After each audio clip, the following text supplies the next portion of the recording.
Hello and welcome to Helport AI Insights, your weekly insights into AI-powered customer contact. I'm your host, Toby Song, Director of Helport AI. We are an AI SaaS company aiming to empower everyone to deliver expert-level service. Each week, we're going to dive into some company updates along with other interesting facts about AI and its application within the customer contact space. So join us each week, and we hope you enjoy this episode.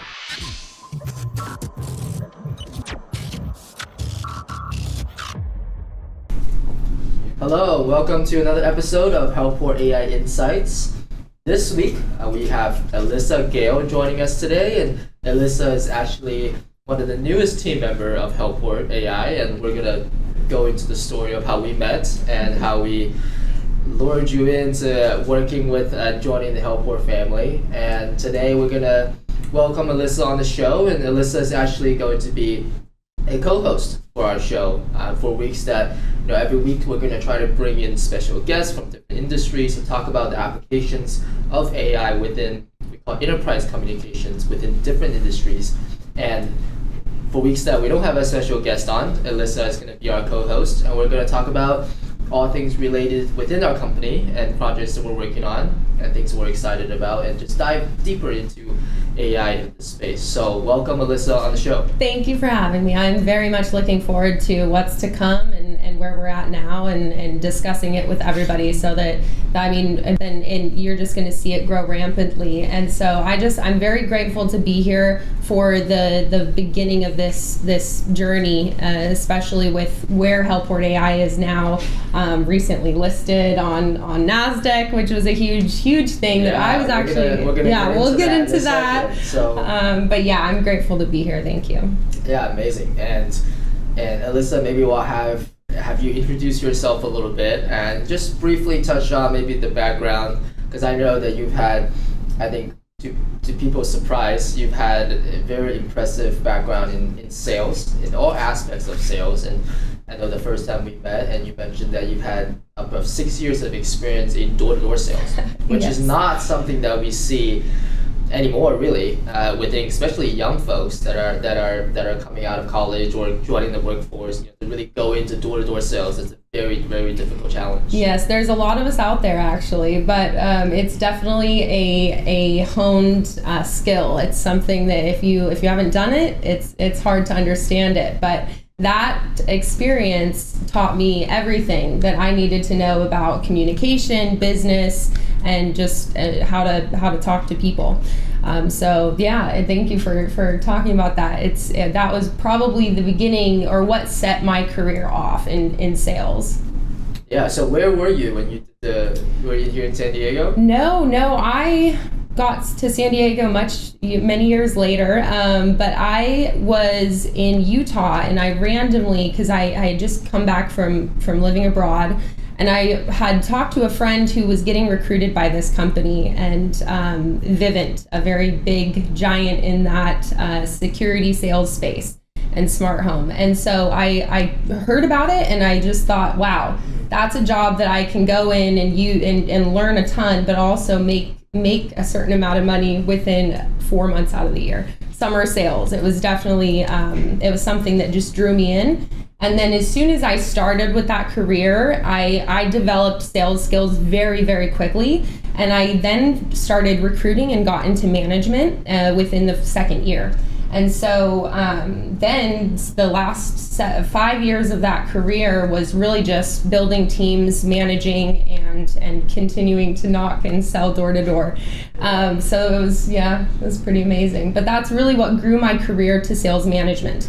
And then that got me to San Diego, Yeah. Oh, amazing. I mean, I think personally, I've never had the really door-to-door sales experience. And I think the trend as more Gen Zs are hitting the workforce in the market. And I think the trend is people are moving more and more towards behind the screens, right? Especially COVID, right? Since COVID, Zoom, Teams everyone meeting, wants to be virtual. It makes it so convenient to do a virtual meeting. Whereas I remember we were just working with a company, and their office is down the street, maybe a 10-minute drive. And then we were doing virtual meetings, and I was like, "What are we doing? We come to the office. You come to the office, or we'll go to your office, Yeah. right?" I think there's just more there's so much more productivity and efficiency when you are meeting in person, having discussions in person. So Definitely. I think it is rare nowadays, the skill set of being able to knock on someone's door, not even knowing who they are or what they're going to expect, and be able to adapt in that situation and handle I'm sure the millions of different objections that you've heard. It's all about, how many no's can I take to get to the yes is always what I told myself. There's a certain number that I go for. If my sales, if my stats are telling me that I have to go through 100 no's in one day to get to the yes, then I'm going to do it, because that yes is the success, right? Yeah, exactly. Yeah.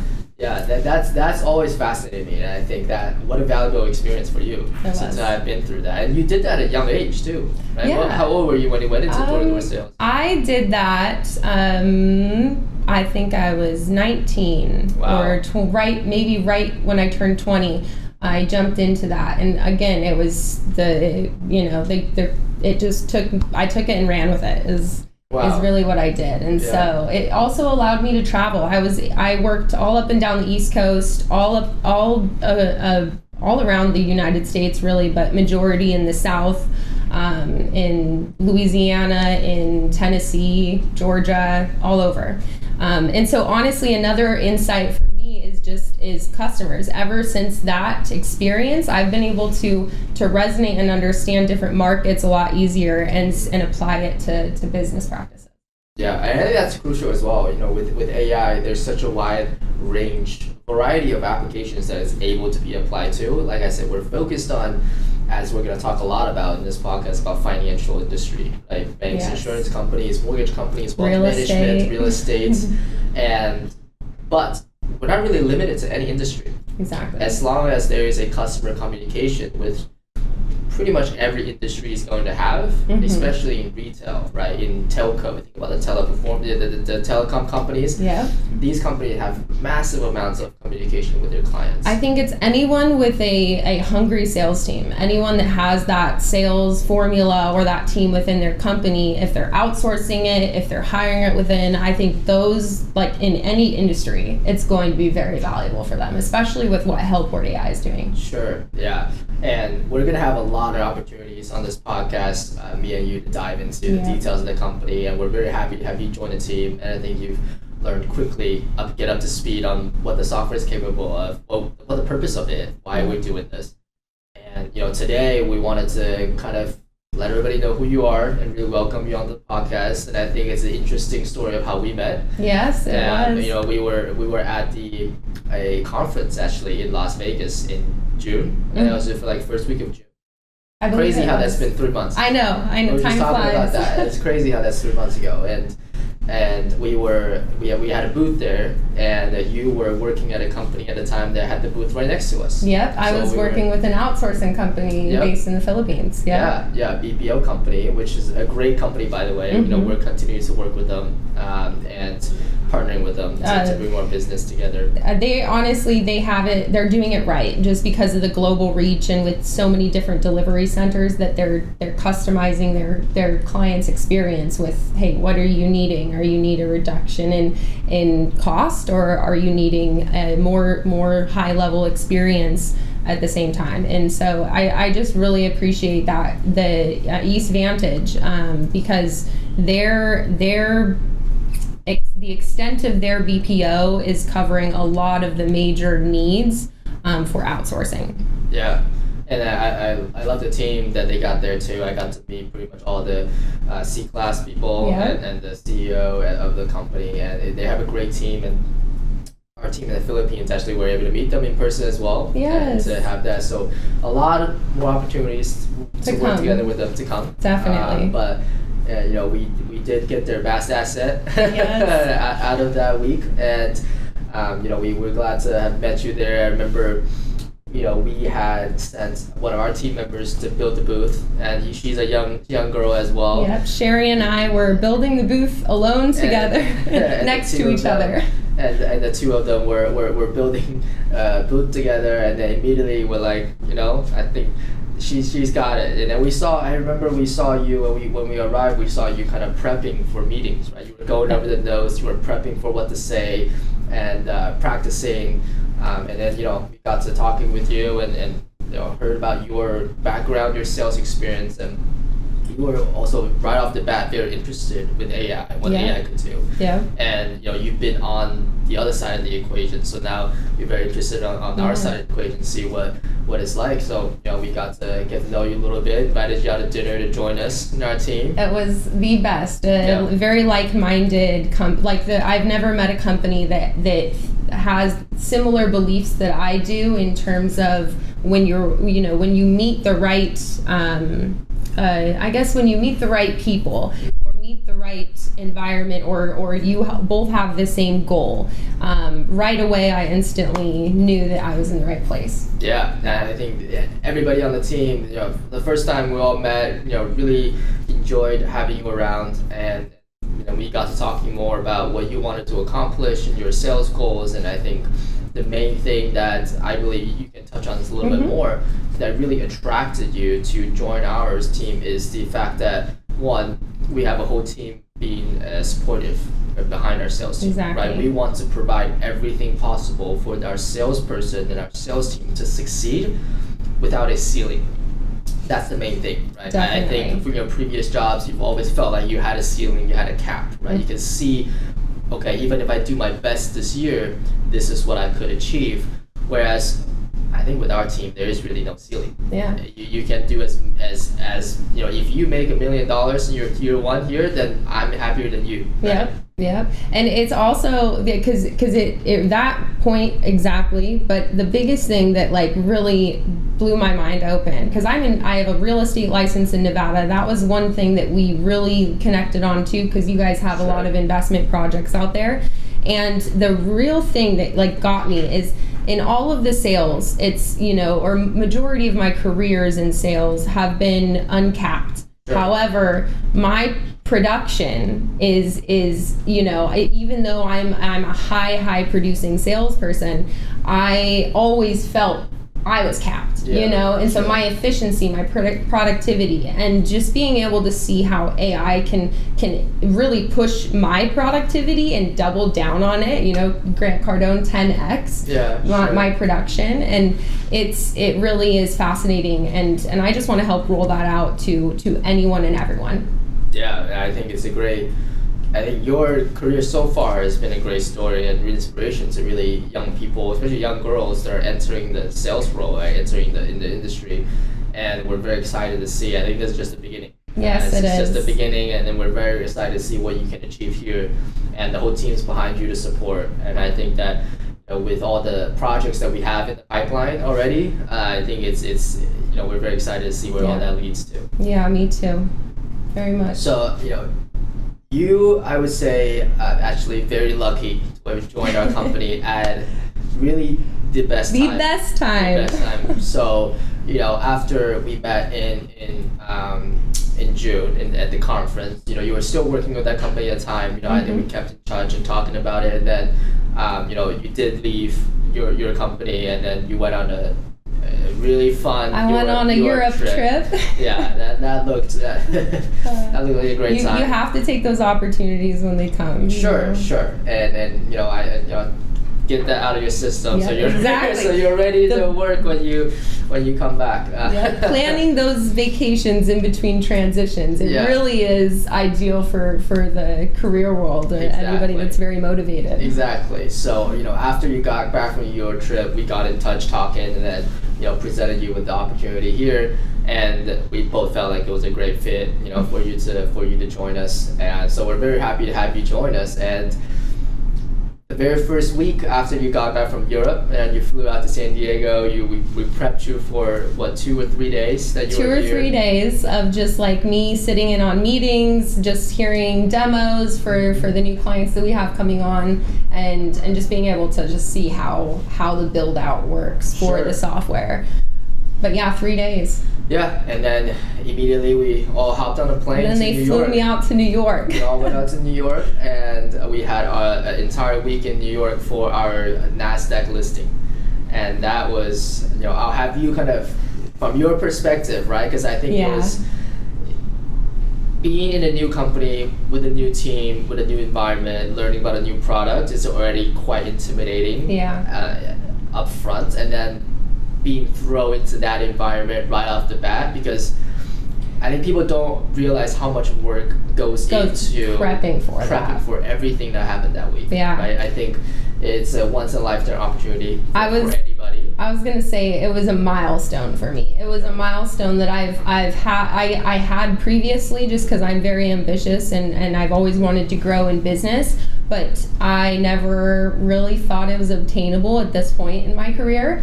And just being able to be a part of that, but really it was the planning, being able to showcase the product, talk about the product, present the CEO and you when you did product demonstrations during our celebration event for our IPO, and then just going into NASDAQ. That was so incredible. Just being able to see NASDAQ's history. Yeah. Pepsi up there, I think Microsoft, we remember we walked in, and then the room that we were all waiting. Yes. We waited there for about 30 minutes taking pictures. They had Helport signs up and everything. They make it a special experience. They make it very special. And you see on the wall, you have Tesla up there. Who your company is, Exactly. like meaning like we're in the company of greatness, and we're walking through the same halls that they did. And literally, because we walked down this hall, down the stairs to the studio room where they film, Squawk Box, CNBC, they film all these shows, and that's where the opening bell is. And while you're walking down the stairs to the hallway, you see pictures of Bezos, right, pressing the bell for Amazon. You see eBay, right? Yeah. Google. And all of these companies, Airbnb, right? And they're all very, very impressive. And you kind of realize that's when it really hits you, the significance of it, of like, wow, we are here. Because I think there's a lot of companies going IPO now, and it's almost, it's saturated the market a little bit. But as you're going through that, you realize how special of an experience it is. Yeah, and they do make it, NASDAQ makes it very special. And like every company that's going through there, even though, and I'm grateful that a lot of companies have had that experience. Like that is incredible. Where we're going is as just where our world's going is incredible. Yeah, I mean, they have photographers there to take pictures.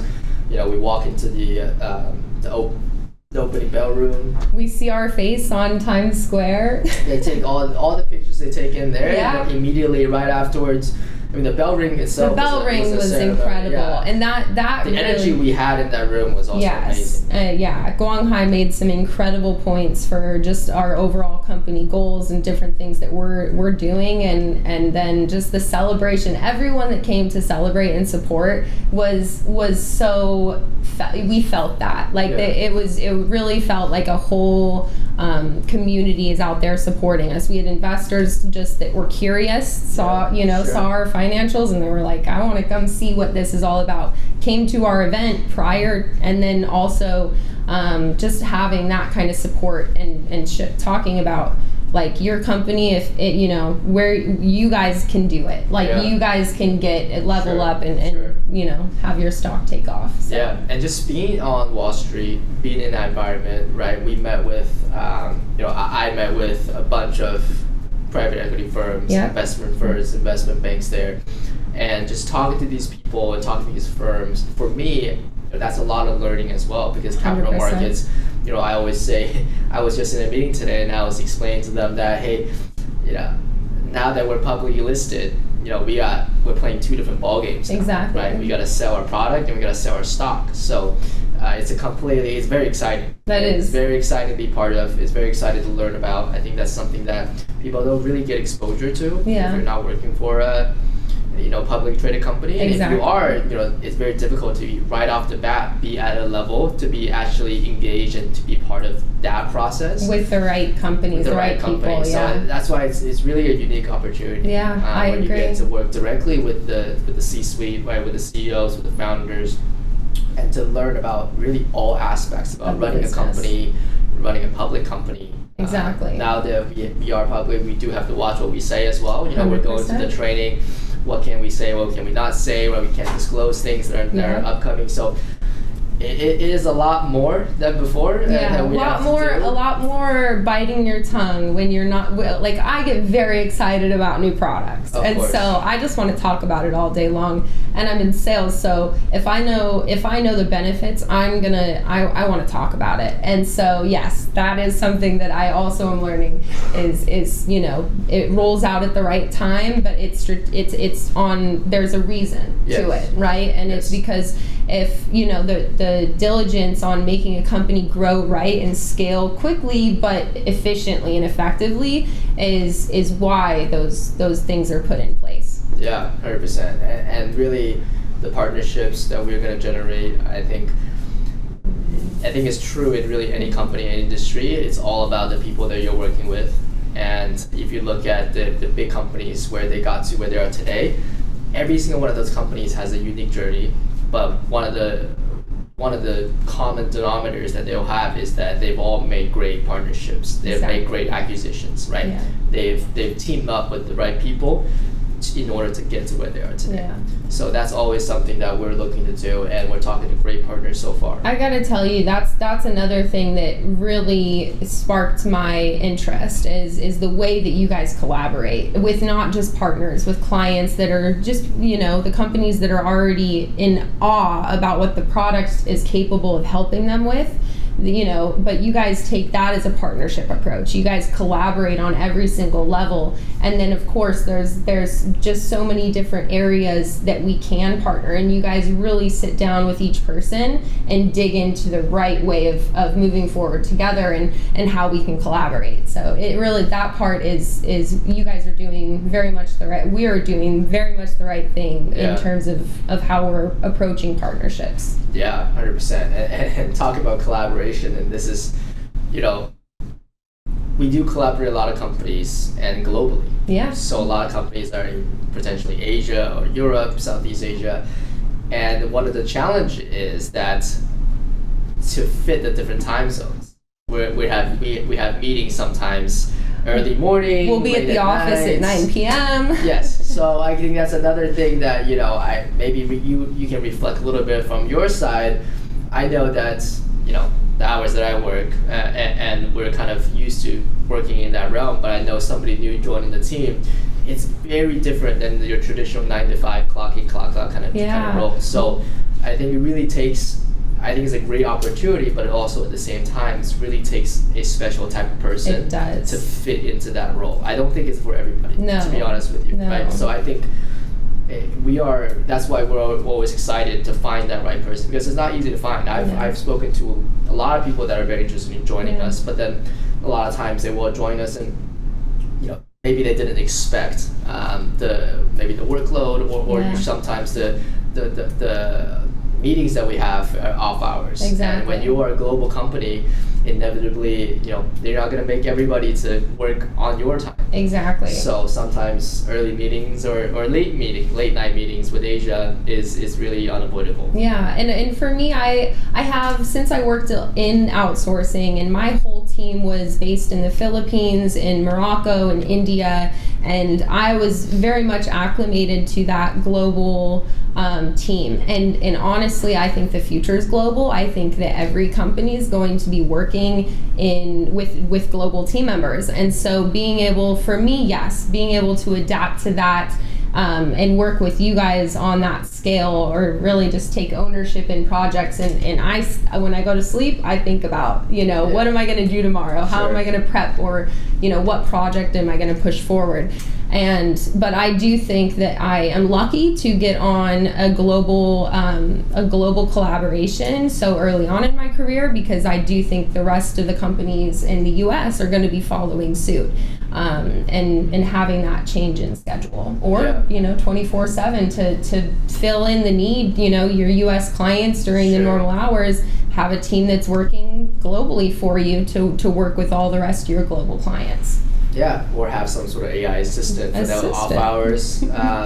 Someone that talks for you. Yeah, exactly. I don't know talk for you in your voice, right? Someone to talk for you. Someone who talk in your voice, who talks like you with your knowledge in the hours that you're not going to be online. Yeah. And, we'll go into some. I'm gonna get. You're just letting me jump into all the things, but I want to save that. Yeah, so. I'm sure we'll have more time to discuss that. But it's all we may have the exciting solution things that we're coming up with that. So I think, again, going back to the theme of what our company is all about, right? I don't think AI is here to replace everything that we do.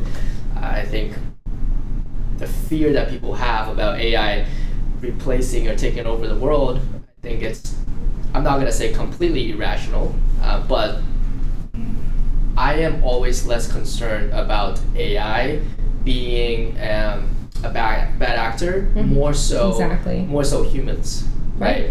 So humans being bad actors. Exactly. Yeah. I think the risk in AI is always lies within the humans. Exactly. It's how is the bad actors, the humans that leverage AI, leverage the powerful capabilities to do bad things with bad intentions.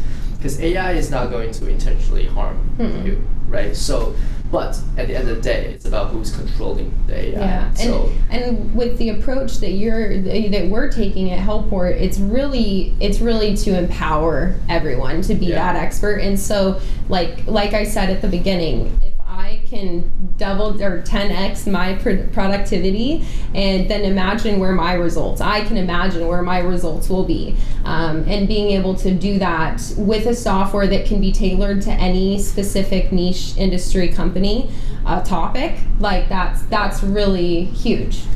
Yeah, 100%. And we're gonna have the chance to dive deep into it, and I think in the future we also want to talk a little bit about maybe the industries that we're working in, the use cases that we have, and more so also in real estate. I'm very excited to dive deep into real estate, especially because I really focus on that investment portion of it. I have a lot of investors I work with for new development. I have my own projects, but I can't wait to dive into the benefits and how this can be tailored to help that industry. Well, amazing. We'll save that for another episode, and happy to have you join us and welcome onto the show. And I think this is going to be a great platform for us to discuss ongoing things within the company. Keep everybody informed. Also, news and hot topics within AI, because this industry is moving so quickly, and there's always new things coming out. So this is going to be great discussions moving forward. So thank you for coming on, and we look forward to next time. I'm looking forward to it. All right, that is it. Thank you.